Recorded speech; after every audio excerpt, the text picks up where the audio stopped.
Hello, I'm Nito Cobain. Welcome to Side by Side. My guest today once worked with Mr. Rogers.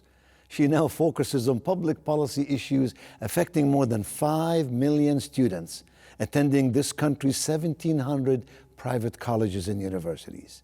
Today, we have the privilege of speaking with Dr. Barbara Mistick. Funding for Side by Side with Nito Cobain is made possible by... Here's to those that rise and shine, to friendly faces doing more than their part, and to those who still enjoy the little things. You make it feel like home.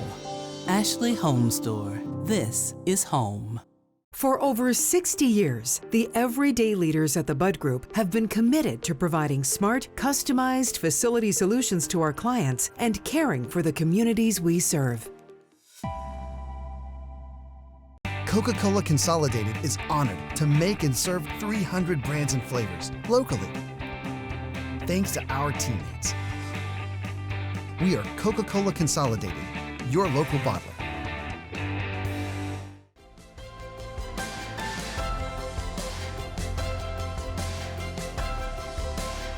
Dr. Mistick, welcome to Side by Side. I'm fascinated by the fact that you actually worked with Mr. Rogers. And today you're the president of the National Association of Independent Colleges and Universities. You must have always had love for education, and somehow, some way, your path crossed with Mr. Rogers. It did, and it was one of the best chapters of my career. I had this wonderful opportunity to work with Fred on a National Science Foundation grant, looking at how curiosity can be a building block for science. But before I got the position, I had to interview with Fred. And the day that I went for the interview with Fred, I'm sitting there, it was right before Christmas time, and in the middle of the interview, he became King Friday and interviewed me as though he were King Friday. You mean with his voice? In the whole voice, yes. The whole character. Fred was always King Friday in the neighborhood of make-believe. And so he went right into that. And I knew that voice and the character because my kids grew up on Mr. Rogers. This was an interview to see if you would fit to work there. Right. I see. Yes, I was a seasoned professional, a professor at Carnegie Mellon. What did you do? Did you stumble? Did you laugh? What happened? I just rolled with the punches, which I think is often the best thing to do. You know, I enjoyed it. I answered his questions. And we became great friends, and I got to work with him through the end of his career and his time at Family Communications, which incidentally was a PBS station in Pittsburgh. So now you're in D.C. doing the work of some 1,700 independent colleges and universities. And my, oh my, what a difficult period the last few years have been. What with pandemic and COVID and all the challenges that higher education has, you were the front line lobbying for, explaining, communicating about the essence of higher education. Tell me, what was the most difficult thing for you throughout that period of time? Well, this just came upon us so quickly. The pandemic, all of a sudden, it was the beginning of March. Next thing you know, March 14th of 2020, we declared the national emergency for the pandemic. And it was just astounding how quickly everything changed within the higher ed community. First of all, in February, people were worried about getting students back from study abroad programs. Then all of a sudden, we were looking at closing down our campuses, sending students home. We had so much uncertainty about how the virus spread. And so there was a lot of anxiety and a lot of concern about how almost every income stream for colleges and universities was deeply impacted at that time. So, our concern was about how we could help colleges and universities stay intact through the pandemic. So I think, there was a couple of wonderful things that happened. The community, the whole ecosystem, all of my colleagues, whether it was the community colleges or the land-grant universities, we all really worked together. It's a common cause, after all. Absolutely, a tremendous common cause and a lot of impact across the entire nation. And so working together, we were able to secure in 3 stimulus rounds $77 billion for higher education, which is more than was given to the airline industry. So I think it gives you a a great sign for the importance of education and the importance that Congress placed in keeping colleges and universities open through the pandemic and after the pandemic. I think they knew they were going to need us more now than they needed us even during the pandemic. Yes, of course. And what happened in terms of these, all the challenges colleges went through? What has been the aftermath of all that? Is it mental health getting to be a bigger problem with a bigger challenge with students who went through isolation for many, sometimes for a year or two, studying at home, staying remotely? Is it that colleges, used up their reserves and found themselves in dire need of additional resources? What have you noticed as the impact of the pandemic, the aftermath of it all that we're feeling now, that we're seeing now on college campuses? Well, it's a great question, and it's a complicated question because there are impacts for institutions as well as for students and for communities.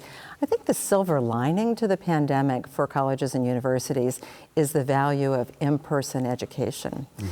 At the very beginning, residential in-person, being part of a community. That's what students said they missed throughout the pandemic.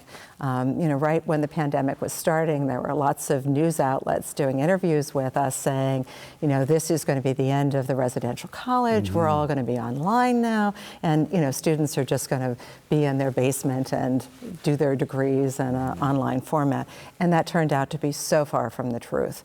And what students said over and over again was that they wanted to be on campus, they wanted to be part of a community, that interaction with their professors, the interaction with other students, that was so much a part of this foundational experience of higher education. It's not just the delivery virtually. So Maslow was right all along then, huh? About belonging. Yes. One of the needs we all have as humans is to belong. Well, we're social animals, right? Yes, absolutely. Have many colleges closed down or merged as a result of all this? There have been trends, of course, going in that direction way before the pandemic, clearly. But have you seen any unusual trend that leads to the demise, the closure, or even sometimes the merging with some other institution for economic reasons? Well, there have been some mergers throughout the pandemic, and there have been some closures. But the number of closures and the number of mergers have not been any greater than they were before the pandemic. So the pandemic hasn't really it's not the reason for the difficulty that some institutions are having. Most institutions that have closed or merged were in some kind of financial stress before the pandemic started. The pandemic might have pushed them over that edge and into a different kind of relationship. But I think that institutions haven't fundamentally changed what the number of institutions across the country. So I think the difficulty is that institutions have changed throughout the pandemic, and some had the resources to do that and some did not. And some have improved the way they do things, more efficiency, more productivity. Tell me this, Dr. Mistick, why is it that public confidence in higher education has been diminishing? For example, it fell 14% since 2020. It used to be 69% believed in the value of higher education. It dropped in 2022 to 55%. What's that all about? Is it really something happening in higher education, or is it the perception thereof in society? Or is it the impact of social media or the delivery of education through many other avenues and vehicles? You don't like to ask simple questions, do you? I'm curious about all this. I'm intrigued by all this. This is complicated, too. Yes. I think that, just in a recent study that was done by New America, 85% of Americans said that they really believed in the value of higher education, how important it was to have a post-secondary degree. I think that the public at large really understands that your income with a college degree is going to be significantly higher than it is with just a high school degree. As a matter of fact, I think, just generally starting salaries with a bachelor's degree, aggregate across the board, $65,000. Starting salaries with just a high school degree, about $32,000. Yes. So it's a tremendous difference. Yes. So people understand that. What's really interesting in this latest study that was done was the the trust and the faith in community colleges was about 85%. The trust and faith in public colleges was about 78%, and the trust and faith in private colleges was 71%.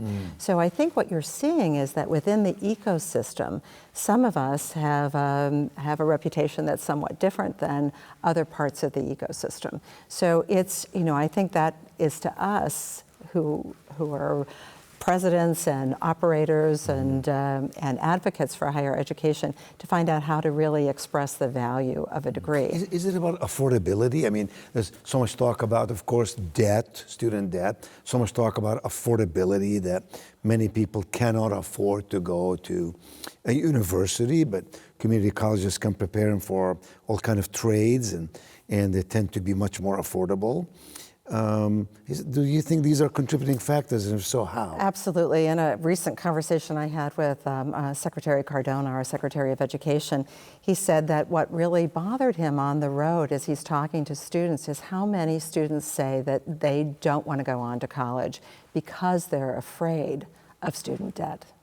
And there is this perception. I think what you're looking at is 2.5 years of discussion about waiving student debt or abating student debt. So, we haven't charged students any interest, and students have made no loan payments in 2.5 years.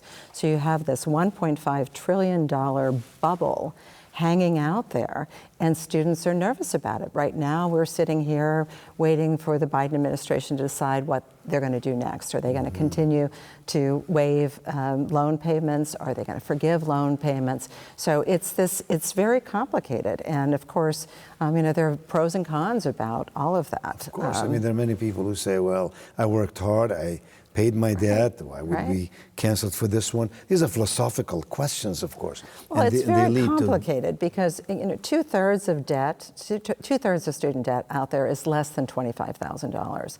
1/3 of student debt out there is less than $10,000. So we get this idea, we have this perception that everybody's got $100,000 in debt, and it's just skewed by graduate programs, is it not? It is skewed by graduate programs, and it's also skewed by professional programs, so people who do medical, law, etc. Right, but those are not the folks that are defaulting on their loans. So it is a complicated topic, and I think right now what's really difficult is to decide whether there will be any forgiveness at all. So there's a lot of push, but there's dialogue on both sides of the aisle.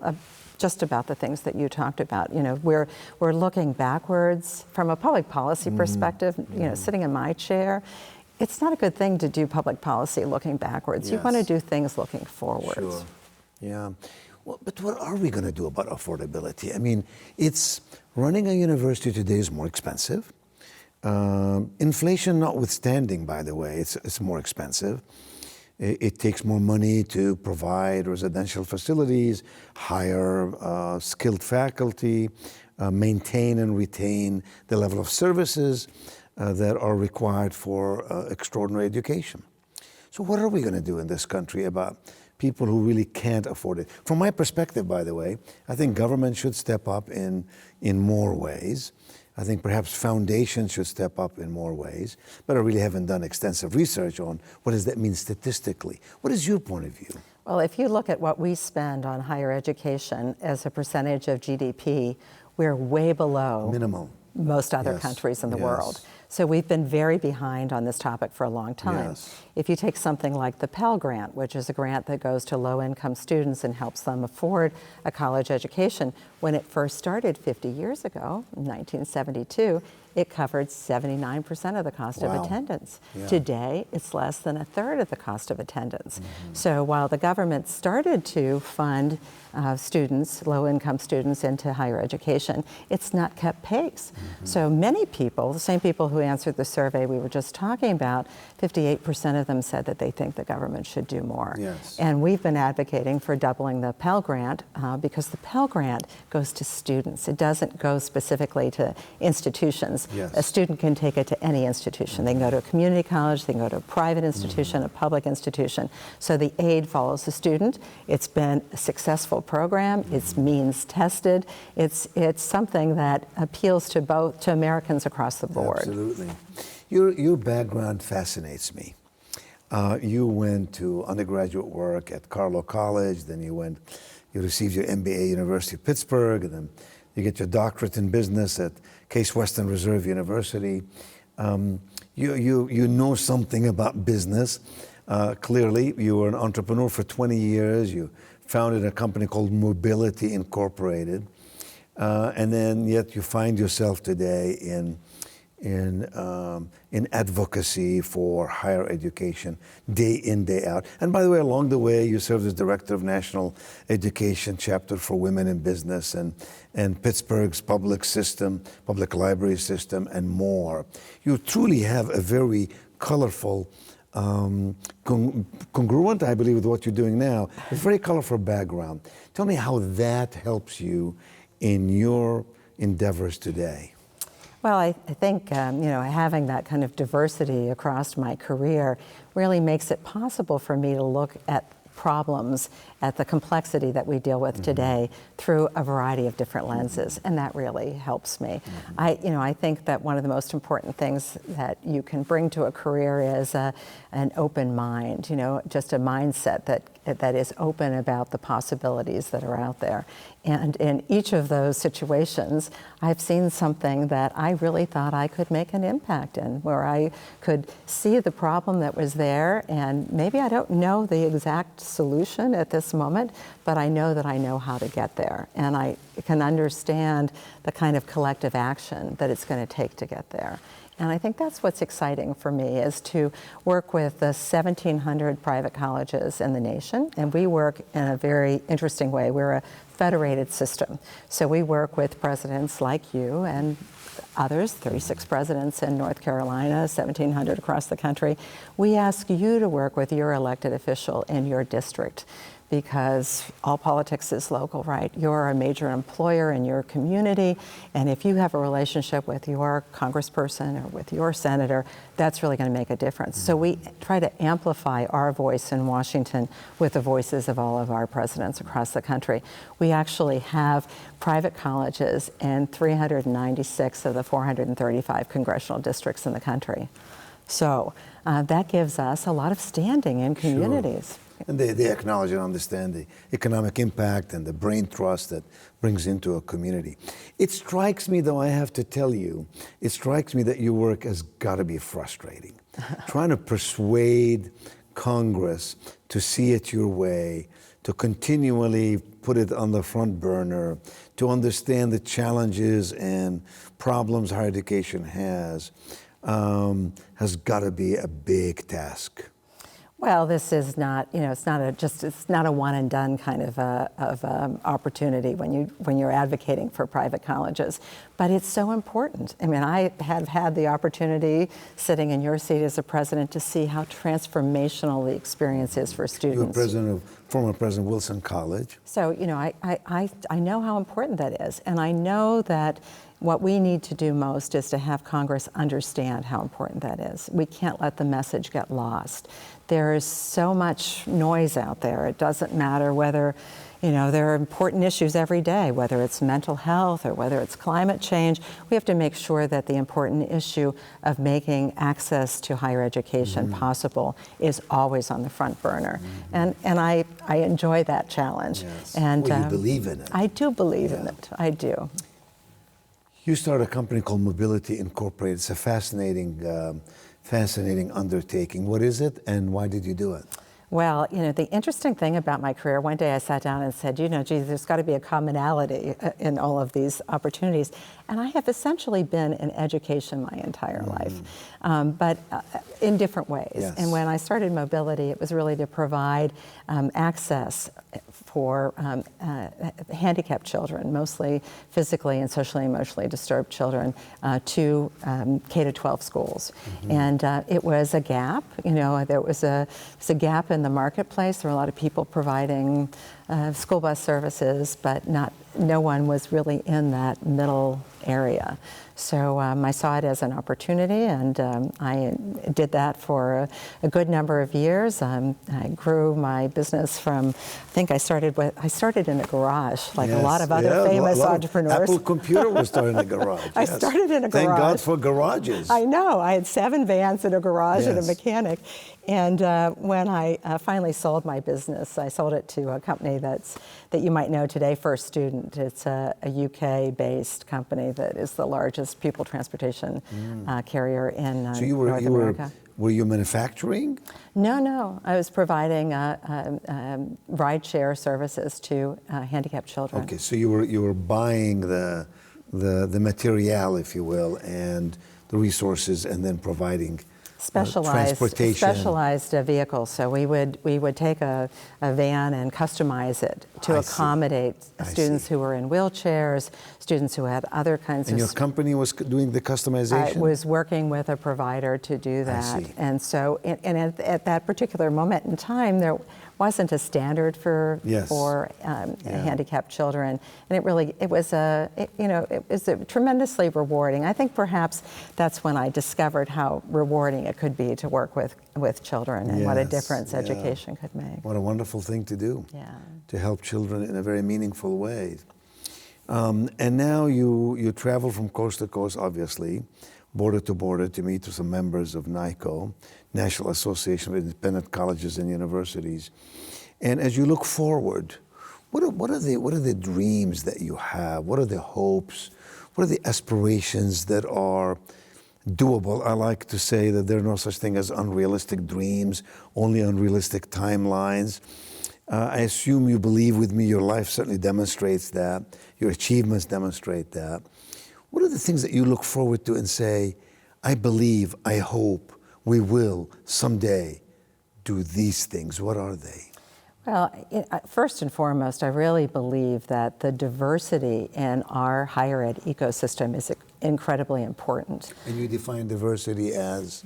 The diversity of types of institutions. So you have public institutions, you have private institutions, you have community colleges. You have this range of choices within the higher ed ecosystem. America's rich in that way. Very much so. We're the envy of the rest of the world. Our higher education system is the envy of the world.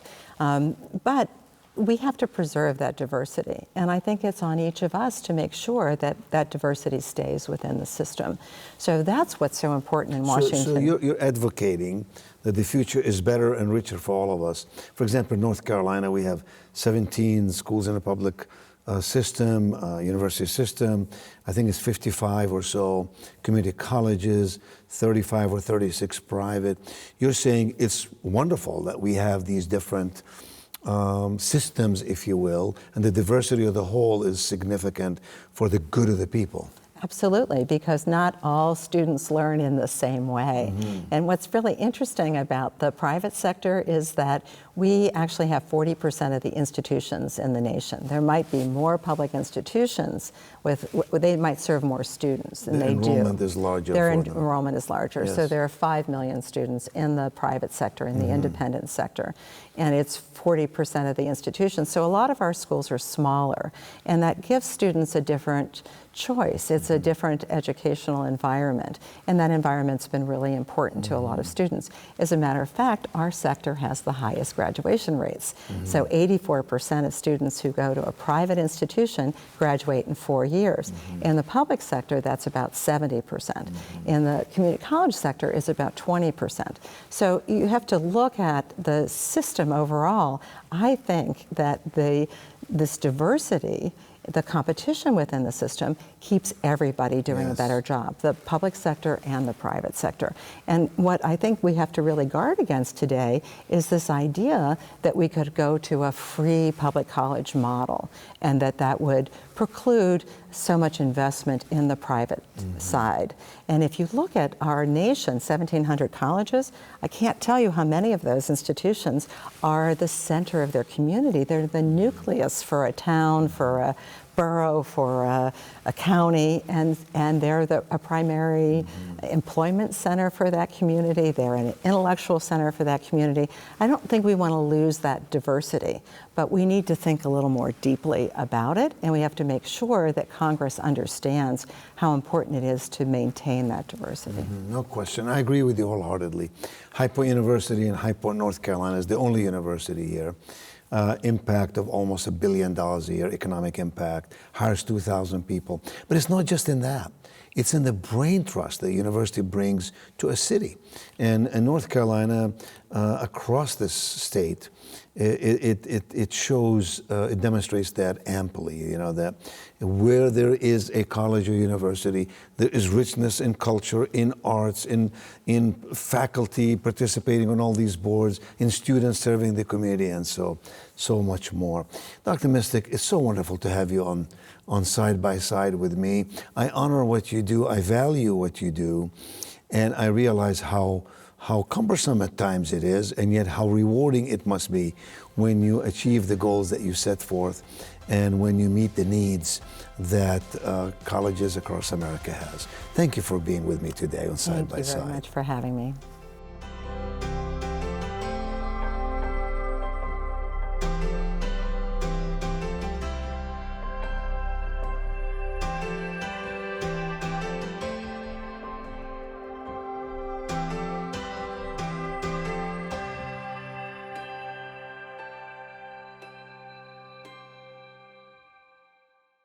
Funding for Side by Side with Nito Cobain is made possible by Here's to those that rise and shine, to friendly faces doing more than their part, and to those who still enjoy the little things. You make it feel like home. Ashley Home Store. This is home. For over 60 years, the everyday leaders at the Bud Group have been committed to providing smart, customized facility solutions to our clients and caring for the communities we serve. Coca-Cola Consolidated is honored to make and serve 300 brands and flavors locally. Thanks to our teammates. We are Coca-Cola Consolidated, your local bottler.